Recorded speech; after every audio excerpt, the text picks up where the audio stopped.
Jesus, porque nos dá a oportunidade de mais uma vez estar na casa do Senhor juntamente com os irmãos, porque nós cremos, né, que muito em breve estaremos todos lá na glória com Cristo. Vivemos um tempo em que os fiéis, os verdadeiros adoradores estão esperando Jesus a qualquer momento. E aí estaremos para sempre com Ele na glória. Louvado seja Deus. Aproveitando que os irmãos estão em pé, vamos abrir a Bíblia em Isaías 42, versículo 18 ao versículo 25. Isaías 42, do versículo 18 ao versículo 25.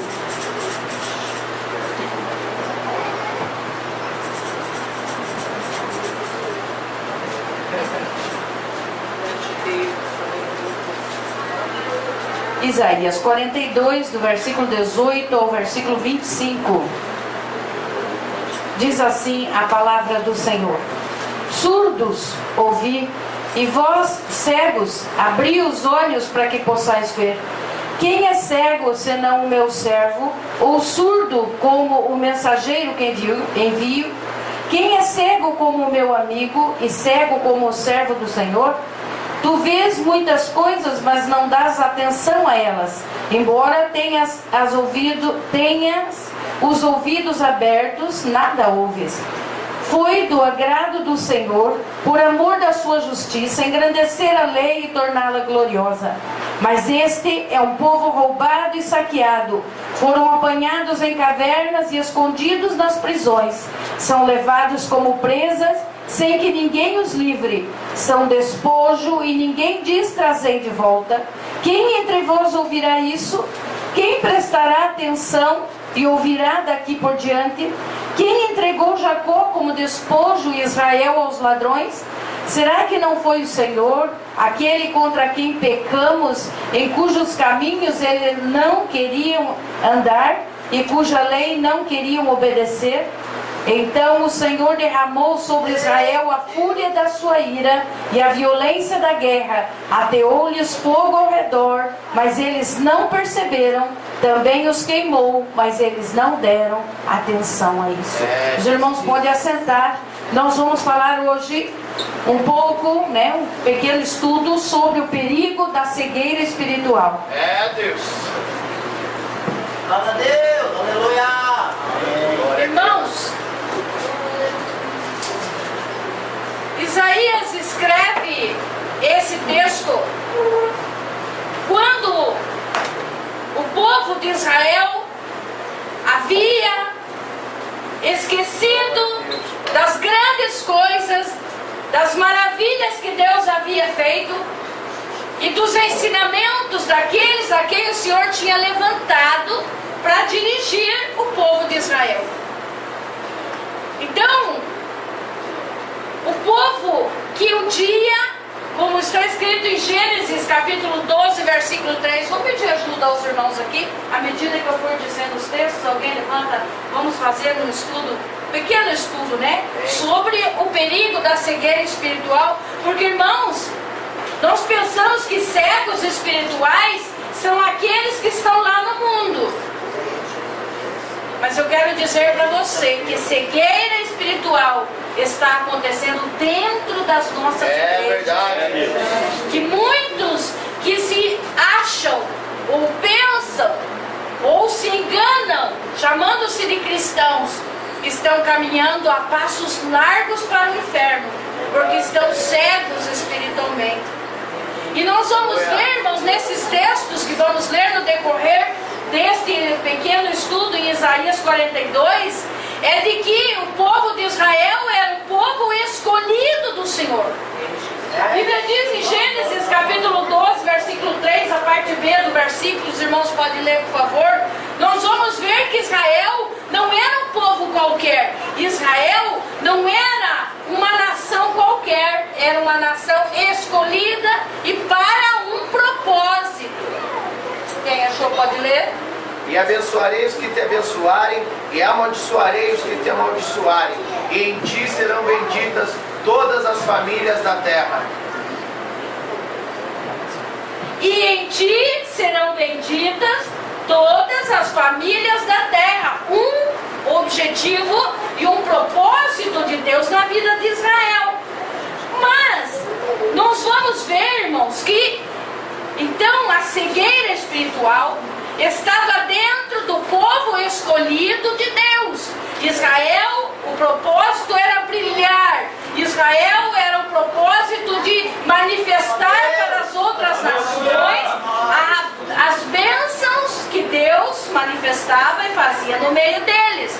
Mas o que aconteceu com Israel? Israel começou a contaminar-se, a viver uma vida de acordo com os ímpios, começou a idolatria, isto é, adorar deuses das nações vizinhas. Então Deus levanta Isaías para trazer esta mensagem de exortação para o povo de Israel. Podemos começar com Isaías, irmãos. Lá no capítulo 6, os irmãos conhecem a história de Isaías. A Bíblia diz que ele estava onde? No palácio, que ele era um judeu e que ele com certeza conhecia toda a história desde o Gênesis, já havia condensado nas leis, os livros proféticos, ele já conhecia os livros poéticos, ele tinha conhecimento. Os judeus até os 12 anos, principalmente os meninos, têm que saber todo o conteúdo do Pentateuco para poder ter o seu ritual e tornar-se um jovem, um homem, ser considerado. Então Isaías estava lá num contexto de cultura, porque ele estava no palácio. Alguns teólogos dizem que ele era parentelado do rei Uzias. Então, no conforto, conhecedor da palavra, mas precisou de algo muito importante para deixar de ser cego espiritual, porque ele estava, embora conhecedor, completamente cego diante da situação que Deus estava questionando em relação ao povo de Israel. Aí o que acontece com Isaías? A Bíblia diz que no ano que morreu o rei Uzias, ele vê o Senhor. Aleluia. Aí você vai questionar, mas ver o Senhor? Como ver o Senhor? Irmãos, nós vemos o Senhor quando nós temos profunda e íntima comunhão com Ele. Porque tem muitas pessoas que levantam pela manhã, usufruem do ar, trabalham, têm saúde, não é? Tem conforto financeiro, emocional, mas que não conhecem o Senhor. Você quer ver? Marcos capítulo 10, do versículo 17 em diante, tem uma história muito interessante que nós conhecemos muito. Fala sobre um jovem que estava lá na multidão enquanto Jesus falava do reino, enquanto Jesus abençoava as crianças. Esse jovem estava lá observando. De repente, nesse texto e nos outros correlatos diz assim, que esse homem veio correndo, ajoelhou-se diante de Jesus e chamou ele de bom mestre. E fez uma pergunta que muitas pessoas fazem: o que eu faço para herdar aí esse reino que você prega, que você está falando? Jesus disse: conhece os mandamentos? Ele disse: desde a minha mocidade, desde a minha juventude eu conheço, eu vivo isso. Está vendo como só conhecer a palavra não basta? Ele conhecia profundamente. Aleluia. Sabia do que Jesus estava falando, por isso ficou preocupado, chamou ele de bom. Ele conhecia em Jesus o Filho de Deus, mas só conhecer não basta. Só conhecer não basta. Só desejar não basta, porque ele desejou o reino. Não desejou? Chegou correndo e disse: Senhor, o que eu faço? Sinceridade não basta, porque ele também disse: conheço e estou vivendo e vi até hoje isso, seus ensinamentos. Mas quando Jesus faz a pergunta importante que ele precisa tomar uma atitude, Jesus disse: então vá, venda tudo que você tem, distribua para os pobres e segue-me.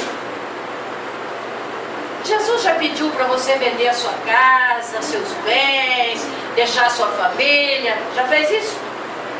Ele não faz, porque Ele olha para os nossos corações. A Bíblia diz no Salmo 101, versículo 5, 6, diz assim: os meus olhos procurarão os fiéis da terra, para que estejam comigo, e os que andam no caminho reto, estes me seguirão. Então Ele não pede, irmãos. O que Ele fez é confrontar aquele jovem com o reino de Deus. Agora vamos olhar aí para a nossa vida, para cada um de nós. Será que nós não estamos praticando ou vivendo as atitudes desse moço?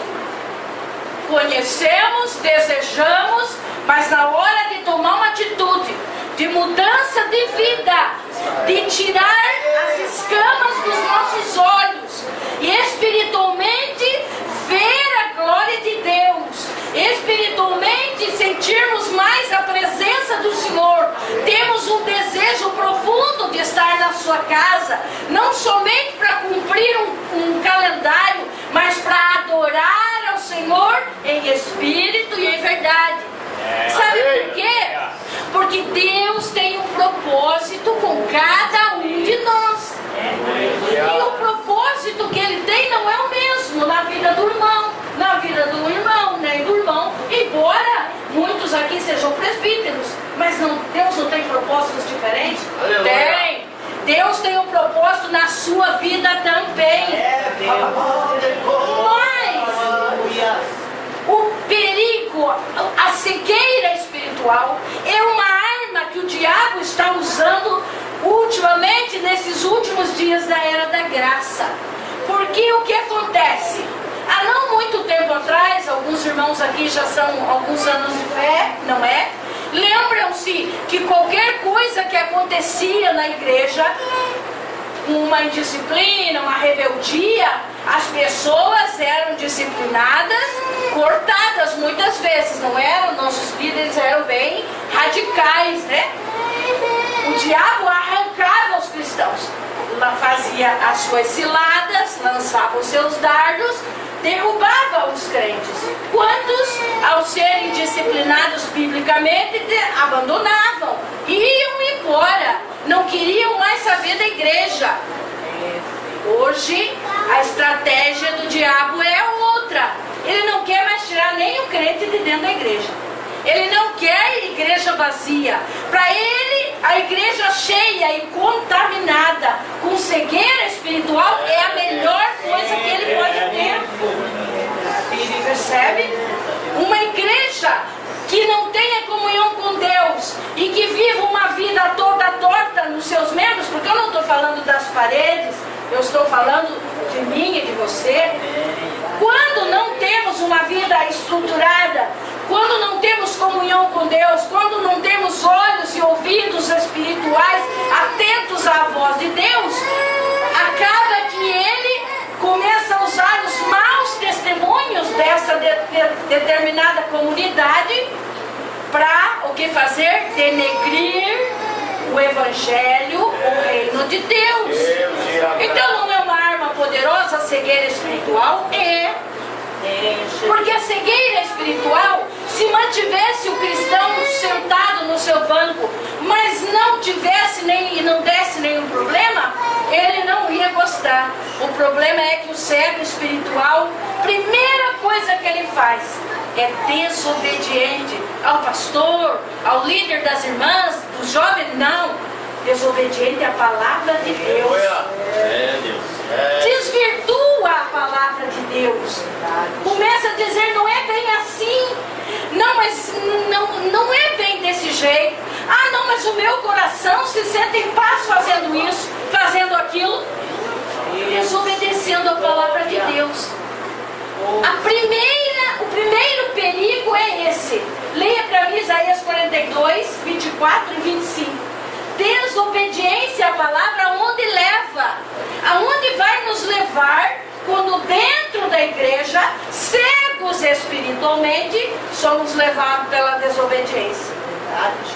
Isaías 42, 24 e 25. Quem entregou Jacó por despojo e Israel aos roubadores?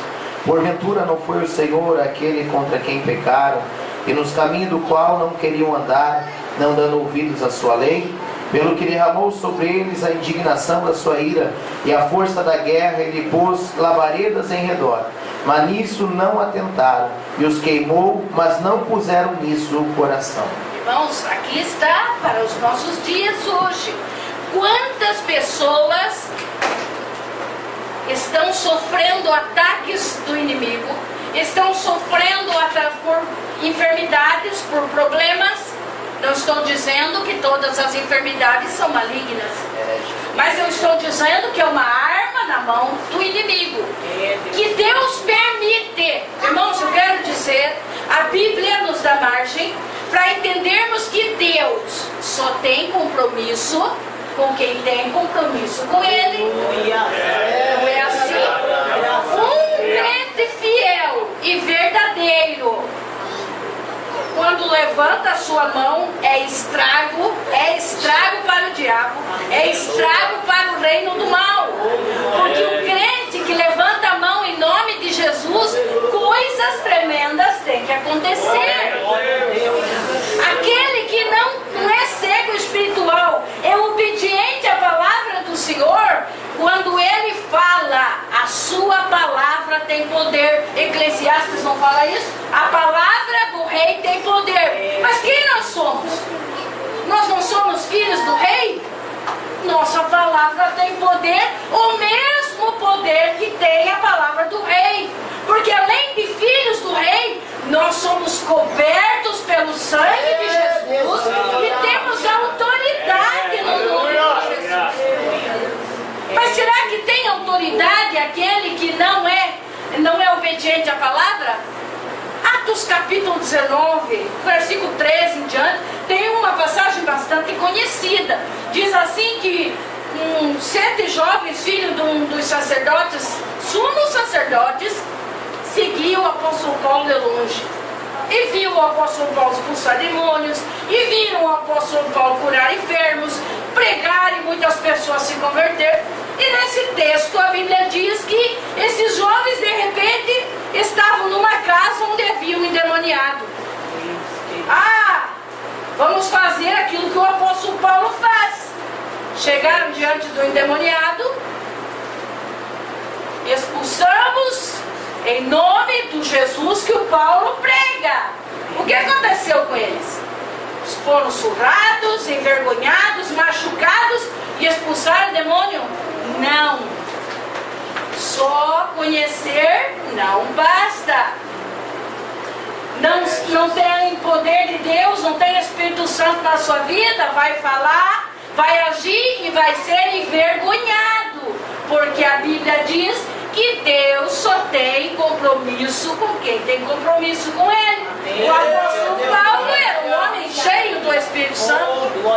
Aí o endemoniado lá, o demônio naquele homem disse: eu conheço Jesus e bem sei quem é Paulo. E agora vem a vergonha para aquele que não é verdadeiro, para aquele que é cego espiritual. Porque ele diz assim: mas e vocês quem são? E tiveram que sair correndo.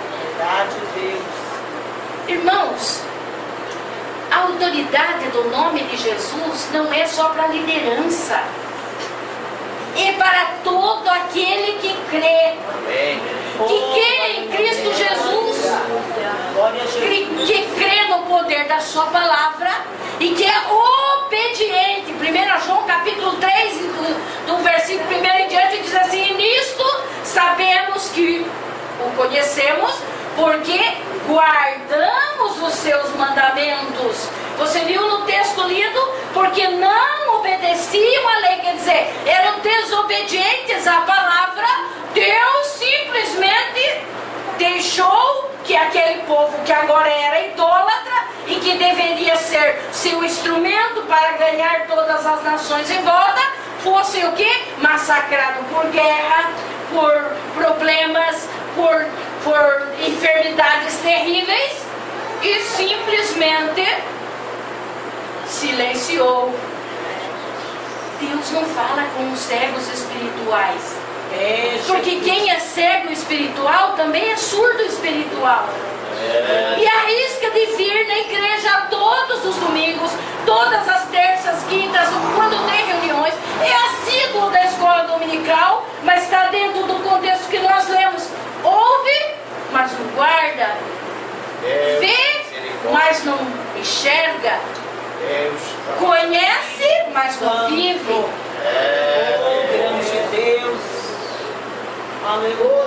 Esse perigo não é um perigo só para Israel. Deus deixou Isaías escrever aqui para que nós pudéssemos aprender essa verdade, para que nós pudéssemos ver o perigo que nós corremos quando não estamos sempre ligados e em comunhão com o Senhor.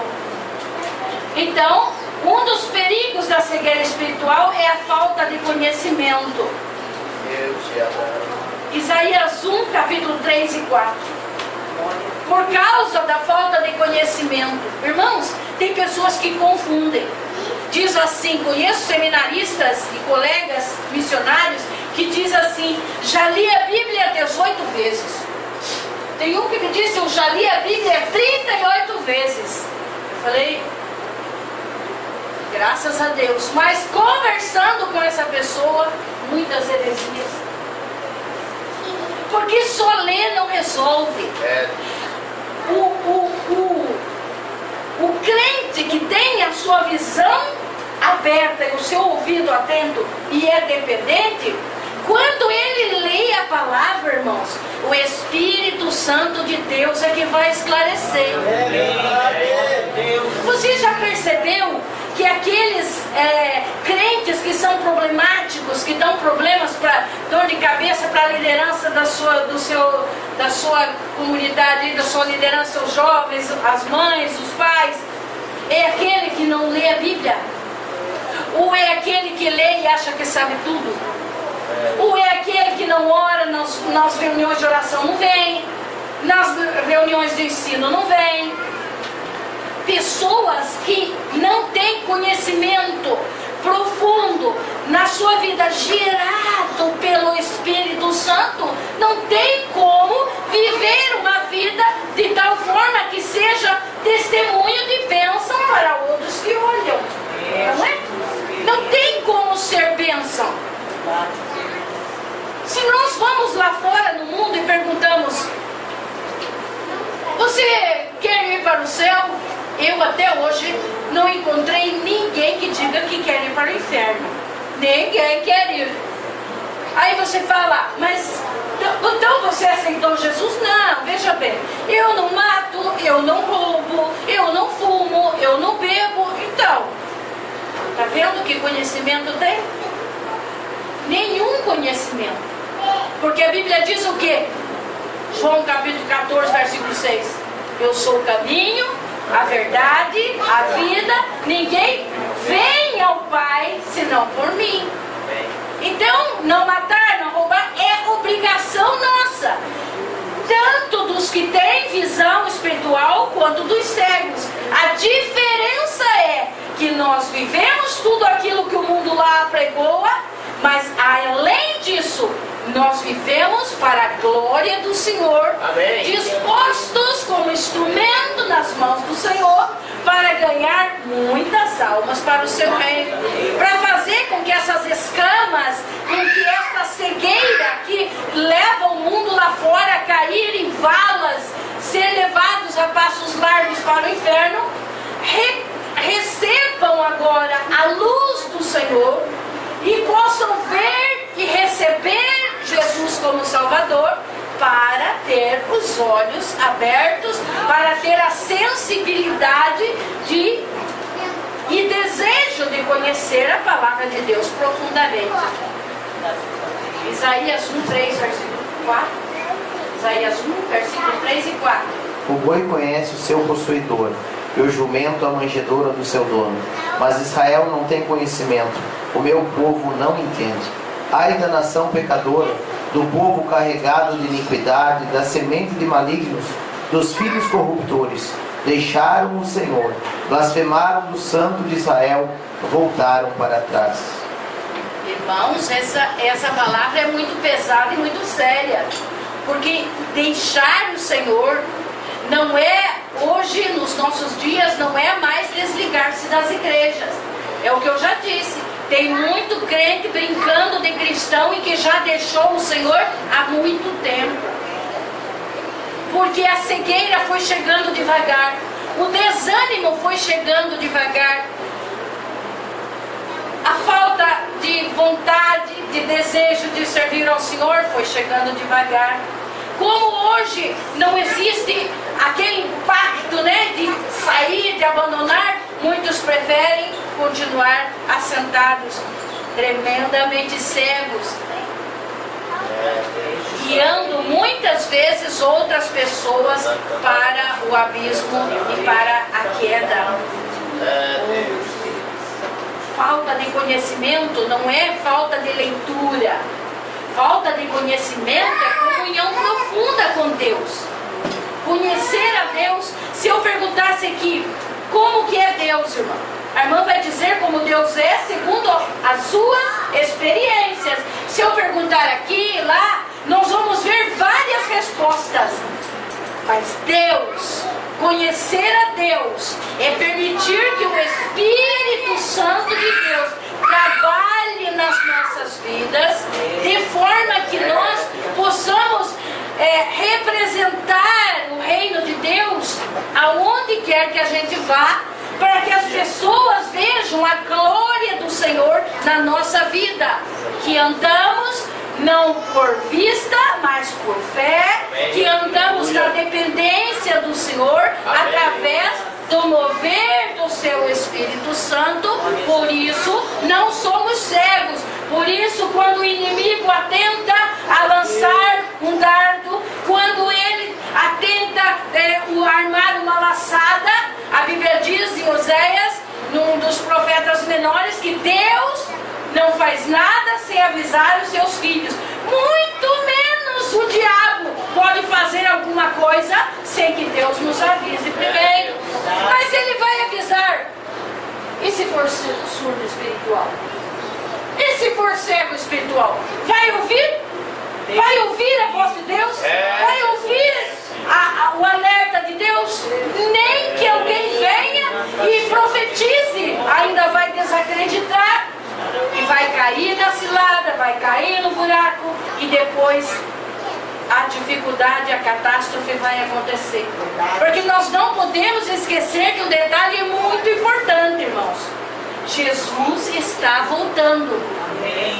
A ciência está falando isso. Se você entrar num site honesto, sério, da internet, se você vê a astronomia, não no sentido de astros, né, de leitura de astros, os acontecimentos lá no espaço sideral, se você vê a Bíblia Sagrada, tudo está condizendo. Se você vê a política mundial, se você vê esse alinhamento aí do euro, né, que já na Europa já está, esse chip implantado aí que o Barack Obama já inventou, mas é para os doentes da saúde, é para que o povo acostume já com essa prática.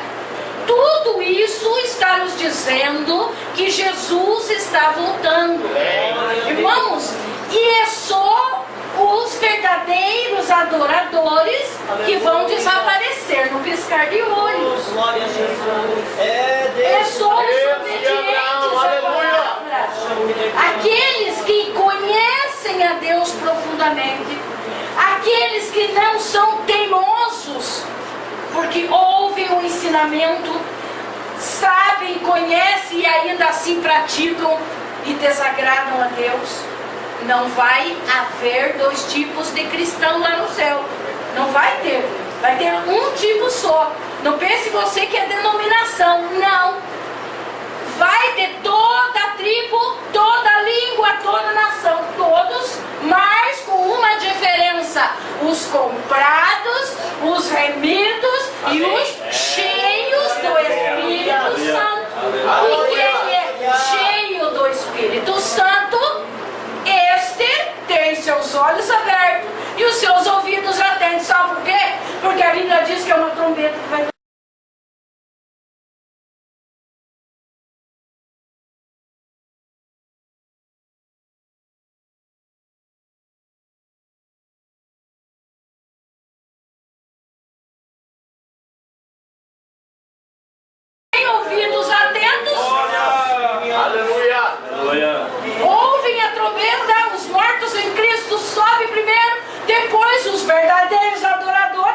já sobe também. E não pense que vai demorar. O irmão está subindo, mas ele tinha morrido. Não. É no piscar de olhos, subiu e já estamos indo. Não vai dar tempo para mais nada. Ouvidos e olhos atentos ao que está acontecendo. Ao povo de Israel, que eles são o nosso relógio escatológico. Tem muitos perigos, mas o nosso tempo corre depressa. De Abraão, aleluia. Mas eu vou pedir um texto, Isaías 29, perigo da teimosia. Israel escolhido. Irmãos, pare para pensar comigo, desde Gênesis até Isaías. Quantas coisas Deus não havia feito. Lembre-se lá da travessia do Mar Vermelho. Lembre-se das pragas, da água, de 40 anos no deserto sem gastar roupa, sem gastar calçado, comida, maná, carne. Tudo isso estava presente na vida do povo de Israel. Quantas guerras que eles haviam feito, pequeno número de soldados, diante de tantos, leia primeiro, segundo livro de Reis. Quantos soldados, milhões de soldados, 580 mil contra 1 milhão de soldados, e Deus dava vitória. No tempo de Josafá, de Asa, os reis que fizeram a vontade do Senhor, ele mandava os anjos lutar pelo povo. Olha, Josafá não precisou lutar, lembra lá? Ele diz assim, espere, não, essa luta não é de vocês. Amém. Eu vou lutar por vocês. Aleluia. Mas quando isso? Quando o rei fazia o que era reto aos olhos de Deus e o povo fazia o que era reto. Tinham olhos abertos e ouvidos atentos. Os profetas falavam, obedeciam. Será que precisamos ver, ou querer ver Deus materializar-se para poder ser obedientes à sua palavra? Não, a palavra está aqui. Quem nos leva a esse temor, a esse conhecimento é o Espírito Santo de Deus, que é o mesmo que vai abrir os meus olhos e os meus ouvidos. Isaías 29, do 9 ao 16. Mas leia só o 13, por favor. Porque o Senhor disse: pois que esse povo se aproxima de mim, e com a boca e com os lábios me honra, mas o seu coração se afasta para longe de mim, e o seu temor para comigo consiste só em mandamentos de homens, em que foi instruído. Percebeu? Como vivia Israel? Será que esse versículo não pode ser aplicado nos dias de hoje? Quantas pessoas estão hoje dentro das igrejas denominadas evangélicas, mas que estão lá por tantos motivos, que não o real e o verdadeiro, não é? Muitas igrejas inchadas. Tem líderes que dizem: na minha igreja tem 5 mil membros, a minha igreja tem 3 mil membros. Irmãos, é números que vai subir para o céu? São números. Outro diz assim: não, a minha igreja é pequena, mas olha, Deus quer qualidade, Deus não quer quantidade. É verdade? Não, Jesus veio e morreu para todos aqueles que nele crescem. Então nós temos que trabalhar para que as igrejas se encham, mas com qualidade. Quando dissermos esta igreja é a igreja do Senhor, realmente seja um povo destemido, corajoso, ganhador de almas, resolvidos, cheios do poder de Deus, onde irmãs pregam, onde irmãs levantam a mão, os demônios caem, oram, as enfermidades vão embora, soluciona problemas, onde irmãos têm autoridade e poder no nome de Jesus para enfrentar o inferno todo, porque a Bíblia diz que o inferno estremece diante da igreja, e a igreja não é parede, a igreja não vai sair daqui para ir lutar lá, mas é você e eu. Aleluia. Vamos pular alguns perigos e vamos para um novo caminho de vida e bênção. Então, Israel vivia um contexto de vida ímpia, idolatria, e estava condenado, porque no próprio Isaías escreve: Deus permitiu. Deus disse que ia destruir, que iria usar as nações, e depois nós vamos ver eles indo para os cativeiros. Primeiro um, depois o outro, acaba no cativeiro babilônico indo. Mas a Bíblia diz que ficou um remanescente. E não é diferente em nossos dias hoje. Então nós vemos que Israel falhou, mas Israel é servo. É esse texto que nós lemos aí. Quem é cego, surdo para ouvir, no versículo 19 do capítulo 42, quem é cego, senão meu servo. Esse meu servo aqui, no contexto de todo o capítulo, nós vamos ver que é o povo de Israel. Quando Israel falhou, Deus fez o quê? Mandou Jesus Cristo, o servo que está aí no começo do 42. Aqui está o meu servo, a quem sustento, o meu escolhido, em quem me alegro. Pus o meu Espírito sobre ele, e ele trará justiça às nações. A igreja do Senhor na face da terra, nos dias de hoje, tem esse compromisso aqui. Quando Israel era servo, eles eram o propósito de Deus para as nações verem a sua glória. Hoje, esse propósito serve para a igreja de Deus nos nossos dias. Então, está sobre nós o Espírito Santo. Claro que esta palavra do profeta Isaías está falando do próprio Jesus. Mas nós podemos aplicar sem contradizer o texto de que esse Espírito Santo está sobre a igreja do Senhor. Porque Jesus disse lá para os seus discípulos: eu vou, mas vou pedir ao Pai que mande para vocês o Consolador, e Ele vai orientar, vai dirigir e vai fazer com que vocês lembrem tudo aquilo que ensinei. Quem vai nos lembrar de sermos obedientes? Quem vai nos dar temor? Quem vai abrir os nossos olhos, nossos ouvidos? O Espírito Santo de Deus. Amém. Então a igreja do Senhor tem que ter o Espírito Santo de Deus. Porque, não vou ler, mas 42 do versículo 1 ao versículo 9 vai falar sobre, então, as características desse servo. Lá no versículo 6 diz: eu, o Senhor, te chamei em justiça, tomei-te pela mão, guardei-te, eu te fiz mediador da aliança com o povo e luz para as nações. Nós somos luz dentro da nossa casa, nós somos luz para os nossos vizinhos, nossos colegas de escola, do trabalho, aqui na igreja e em todo o contexto onde formos. Esse novo caminho de vida é sinônimo de bênção. Irmãos, é impossível um cristão verdadeiro não ter discernimento, não ter entendimento de quando está passando por luta, por dificuldade, quando é provação e quando é seta. Quando é provação e quando é seta do inimigo. O Espírito Santo de Deus vai dar esse discernimento. Não é?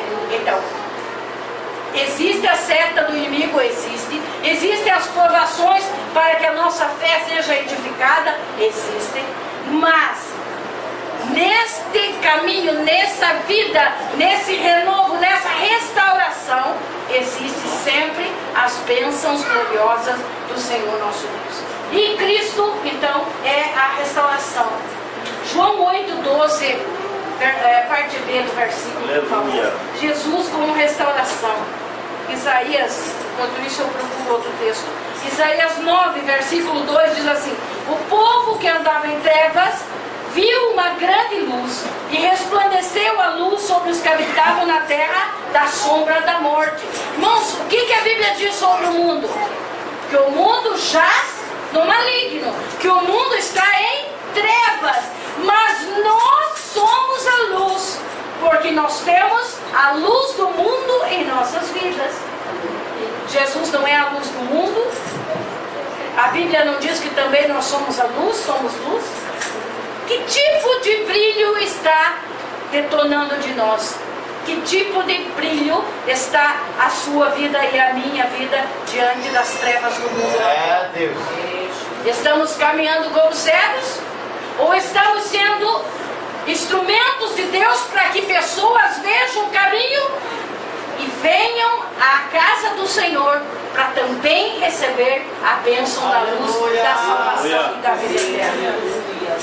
Pode ler para mim João 8,12, parte B?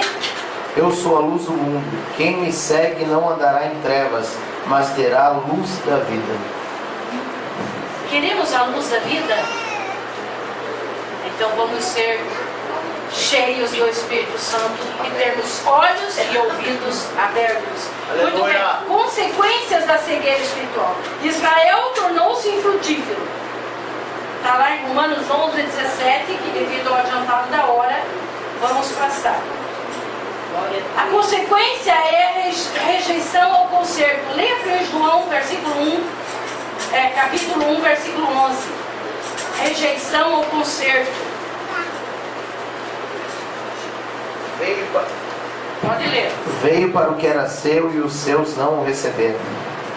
Irmãos, não está acontecendo isso hoje? Nós pregamos a palavra, falamos do Evangelho, falamos que Jesus está voltando e muitos estão rejeitando o plano de salvação. Não é isso? A Bíblia fala dos judeus. Mas depois que os judeus rejeitaram esse conserto, foi estendido para nós os gentios. E quantos dos gentios estão rejeitando esse conserto em Cristo Jesus? Quantos desses gentios estão acontecendo? Hoje, ontem ainda, antes de ontem, minha irmã enfermeira no hospital, entrou lá uma pessoa que conhecemos, conversando, falando bem, não é cristã, conversando, falando, internou-se. Quando o plantão dela foi antes de ontem um outro colega, hoje ela voltou, liga lá em casa. Sabe aquela senhora? Foi a óbito ontem. Irmãos, falando, conversando, rindo, entrou para alguns exames e faleceu. Esta é a vida na face da terra.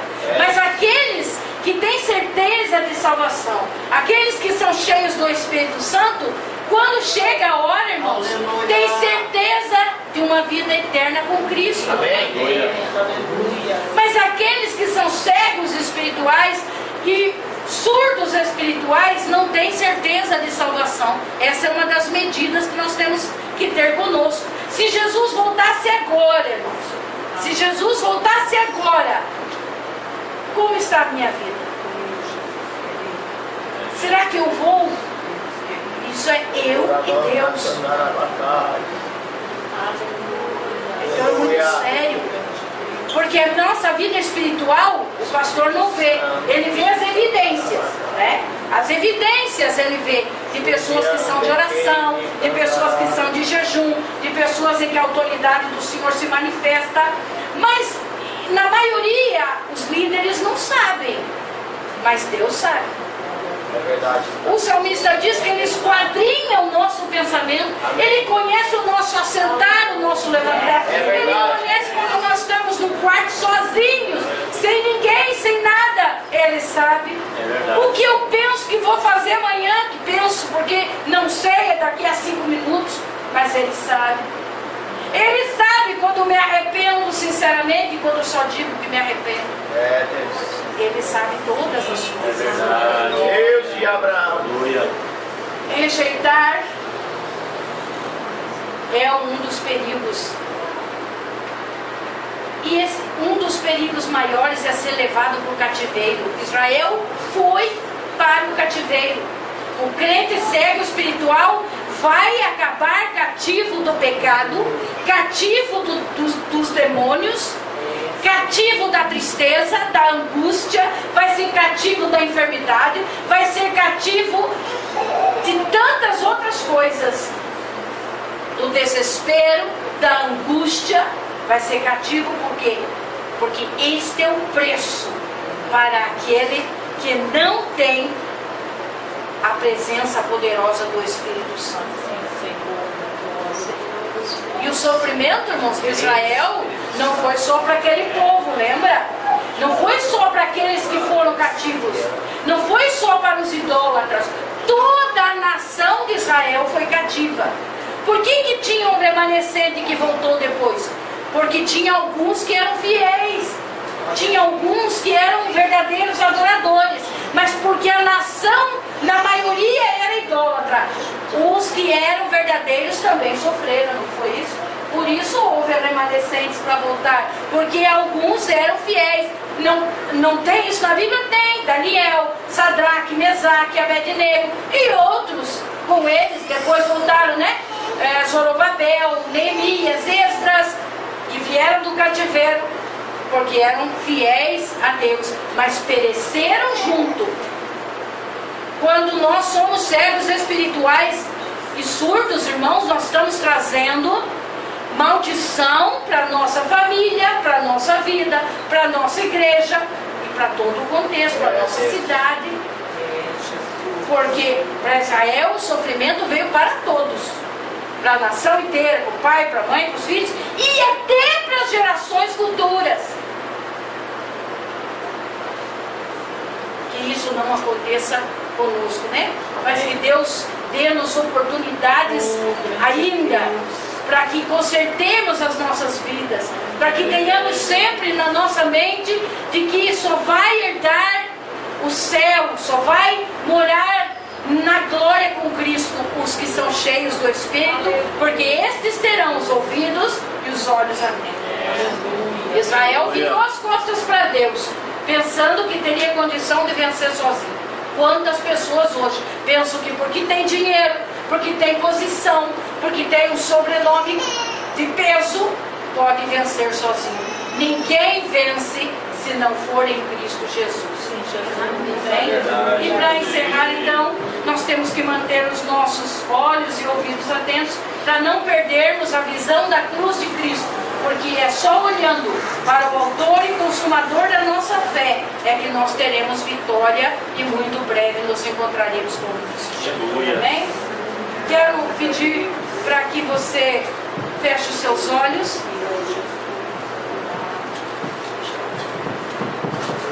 Meu Deus. Aleluia. Coloque-se em pé. Feche os teus olhos. Deus está nesse lugar, irmão. Salmo 65, versículo 4, versículo 5 diz assim: bem-aventurado aqueles a quem o Senhor traz para a sua casa, porque estes sairão satisfeitos da sua bondade. Sairão da presença dele, satisfeitos da sua bondade. E a bondade do Senhor é sem limites. A bondade do Senhor é tremenda, do tamanho do seu amor. Lembre-se que ele nos amou primeiro, nos chamou. Quanto de nós temos testemunhos tremendos quando fomos arrancados lá do lamaçal, fomos arrancados das garras do inimigo, estávamos verdadeiramente perdidos, mas o amor do Senhor foi derramado sobre nós. A graça do Senhor nos alcançou, salvando-nos. E é esse mesmo Deus que está presente aqui. E o Espírito Santo de Deus está nesse lugar convidando pessoas para olhar para si mesmo. Feche os teus olhos. A igreja toda vai estar com os olhos fechados. Aleluia. Nós não precisamos ver a glória de Deus com os nossos olhos abertos. Se temos os nossos olhos espirituais abertos, nós vemos a glória de Deus. Nós sentimos a presença de Deus quando temos nossos ouvidos e olhos abertos. Deus está aqui. E se você ainda não sentiu a presença de Deus, abre o teu coração. Abre o teu coração agora. Confesse ao Senhor que você precisa da sua bênção, da sua graça, que você precisa da unção do Senhor, dessa unção poderosa que pode quebrar agora para você a tristeza que você traz, a desesperança que você tem. Eu creio, Pai. Deus está presente aqui justamente para abençoar as nossas vidas com toda sorte de bênção. O apóstolo Paulo escreveu: nem olhos viram, nem ouvidos ouviram, nem jamais penetrou no coração do ser humano o que Deus tem preparado. Ele não vai fazer, Ele não vai pensar, Ele já tem preparado para aqueles que o amam, que o adoram, que temem ao Senhor. E Ele está aqui justamente para abençoar as nossas vidas. Por isso eu quero dizer para você que ultimamente anda desanimado, anda abatido, outros desesperados. O Espírito Santo de Deus está convidando você nessa noite. Deixa Ele tirar agora toda a venda dos seus olhos, toda a trave dos seus olhos, todo o incômodo dos seus ouvidos. Deixa Ele abençoar você. A Bíblia diz, Isaías 59, que as mãos do Senhor estão estendidas. Irmãos, não diz assim, estendidas de vez em quando, ou só quando vocês clamam. A Bíblia não diz isso. A Bíblia diz que as mãos do Senhor estão estendidas para abençoar.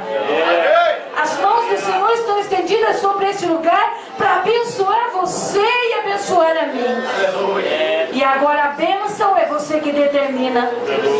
Porque você pode dizer com fé: Senhor, eu sou um destes, uma destas que precisam de uma experiência nova com Teu Espírito Santo. Aleluia! Que precisam de algo poderoso, sobrenatural na minha vida, de tal forma que as escamas saiam, que os tapumes dos meus ouvidos caiam e eu possa ver a Tua glória, e eu possa profetizar vitória, e eu possa orar e as muralhas caírem, eu possa orar e as montanhas se lançarem no mar.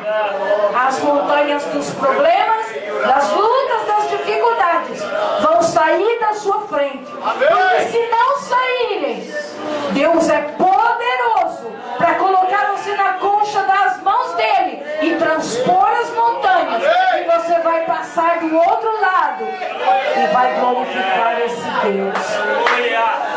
Louvado, exaltado e bendito é o Senhor nosso Deus. Se você quer um compromisso com o Senhor, levanta as tuas mãos. Se você quer ter olhos e ouvidos do verdadeiro cristão, do verdadeiro adorador, para que ao abrir os teus lábios, Deus já possa estar anotando o teu pedido, respondendo a tua oração, abrindo portas onde não existem, curando enfermidades que aos olhos humanos é impossível, expulsando demônios, não um, dois, mas legiões, no poder do nome de Jesus. Levanta a sua mão e peça para ser cheio, peça para transbordar, para compartilhar aquilo que Deus está dando para você nesta noite, porque Ele vai operar milagres e maravilhas, e você vai ver nova disposição na sua vida, vai sentir o mover do Espírito Santo inquietando o teu coração para ganhar almas para o reino do Senhor, para arrancar as pessoas que estão definhando, estão morrendo e estão envolvidas nos embaraços dessa vida e atacadas pelo inimigo. Quer ser vitorioso? Quer ter poder de Deus na sua vida? Levanta a sua mão, levanta a sua mão numa atitude de fé e pede aí, começa a orar, começa a dar liberdade para o Espírito Santo, começa a dizer para Ele o que você precisa. Eu não sei o que você precisa, eu não sei o que você está pedindo, mas eu creio no Deus poderoso que conhece todas as coisas e que os olhos dele estão aqui postos neste lugar e que os anjos dele passeiam e trabalham a favor daqueles que creem, e eles são ministradores que vêm do trono do Senhor para trazer a tua bênção e colocar na sua mão, e vai colocar nas tuas mãos, vai colocar nas tuas mãos, para que você veja e glorifique o nome desse Deus que é tremendo e poderoso. Louvado seja o nome do Senhor. Vai orando aí, vai pedindo para Ele. É Ele que dá, não somos nós que abençoamos, não. É a tua fé que move o coração de Deus, é a tua oração que abre o coração de Deus, é a chave poderosa que abre o coração de Deus e começa a derramar a bênção.